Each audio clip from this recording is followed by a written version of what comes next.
Digel encamdana berheviyan ji bo rêzgarkirina bajêrê Mîsil ji destê çekdarên Daeş guptinê destnîşankirina demî maye û niha behsê beşdarîkirina pêşmergeyê di şerê Mîsil de dihête kirin û li demê seredana xwe de bi welatê Amerîka serokê herêmê digel berpirsên Washington kom bûye û pirsa azadkirina Mîsil û beşdarîkirina pêşmergeyê jî hatbû behs kirin. Ku planeka dariştî hatiye danan bo azadkirina bajêrê Mîsil, sebaret vî babetî welatiyên li bajêrê Duhokê jî راو بوچونên cewaz hene.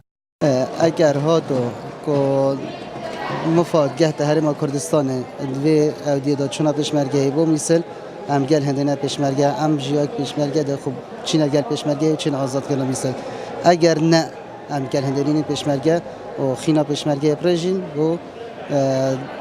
hindek li Enêdî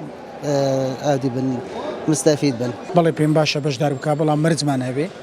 لەبەرەوەی چەندی داعش لە سنوورەکانی ئێمە دوور بکەوێتەوە ئازادی و فراهم دەبێ بۆ سنووری هەرێمی کوردستان بەڵام ئەگەر پێشمەرگە بەشداری بکات چۆن بەشداری بکە بەوەی کە مافەکانی پێشمەرگە لە حکومەتی عێراقی دابین بکرێ لە سەبارەت بە جلوبەرێک سەبارەت بە پێداویستی جەنگ سەبارەت بە موچە لەبەر ئەوەی پێشمەرگە سنوورێکی برفراوانی